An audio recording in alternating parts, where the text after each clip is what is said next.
वाऱ्या तर सगळ्या आपल्या हिंदू धर्माप्रमाणे आणि आपली संस्कृती आहे आणि वडिलाचे परंपरा आहे म्हणून त्या वाऱ्या आम्हाला करायच्या. तुम्ही वर्षभरात काम करता, ऑफिस वगैरे आहे, पण कधीतरी सोडून या सोहळ्यामध्ये मग्न झाले पाहिजे. हा सोहळा स्वर्गात बी नाहीये. नमस्कार, मी ज्ञानेश्वर मोरे. नवराष्ट्रीच्या डिजिटलमध्ये तुम्हा सर्व प्रेक्षकांचे स्वागत आहे. आपण सध्या आहोत दिवे घाटामध्ये. दिवे घाटामधून आता पालखी, ज्ञानेश्वर महाराजांची पालखी आता पंढरपूरच्या दिशेने जात आहे. आपण पाहू शकतो की लाखोच्या संख्येमध्ये वारकरी जात आहेत आणि लाखोच्या संख्येमध्ये वारकरी हे भक्तिमय वातावरणात तल्लीन झाल्याचं आपल्याला दिसून येते. आपण काही वारकऱ्यांशी देखील बातचीत करणार आहोत. आपल्यासोबत काही वारकरी देखील आहेत, त्यांच्याशी आपण बातचीत करूयात. कुठून आलात तुम्ही? रविवारपेठ पुणे.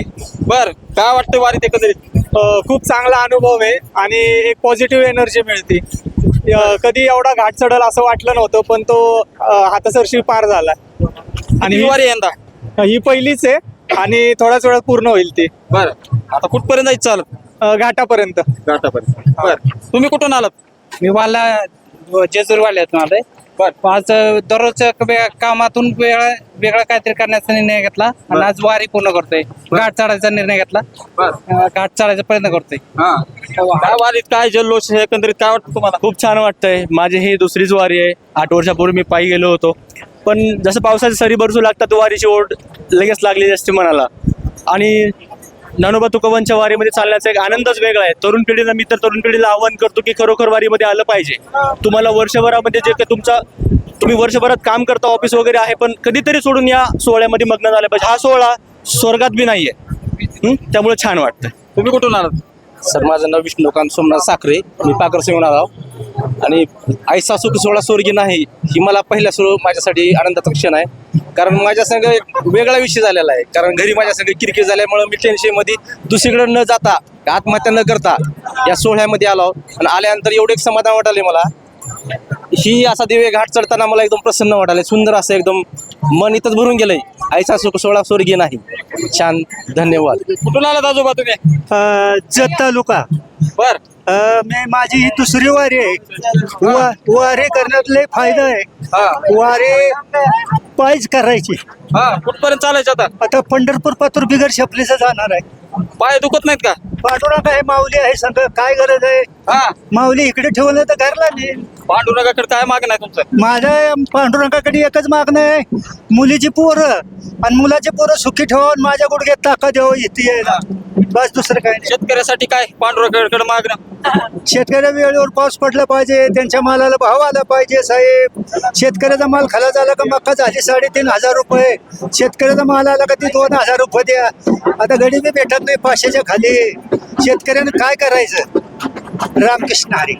आपल्यासोबत आणखी काही वारकरी देखील आहेत, आपण त्यांच्याशी देखील बातचीत करूयात. कुठून आलात अण्णा? रामकृष्ण हरी. पांडुरंगा. मी आंबेगाव तालुका, जिल्हा पुणे.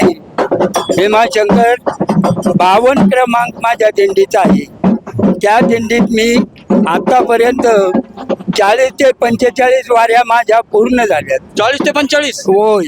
आता माझं वय 87 चालू आहे.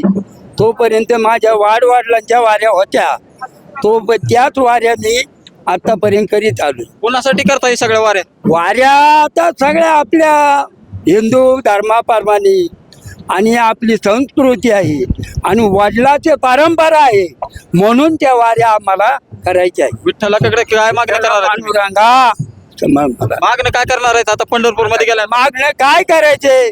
मला जोपर्यंत तुझी वारी होती तोपर्यंत मला ठेव. ज्या दिवशी वारी मला होत नाही तो मला तुझ्या दरबारात मला जागा ती. बाकी दुसरं मला काही नकोय. दिलंय हे भरपूर मला दिलेलं आहे.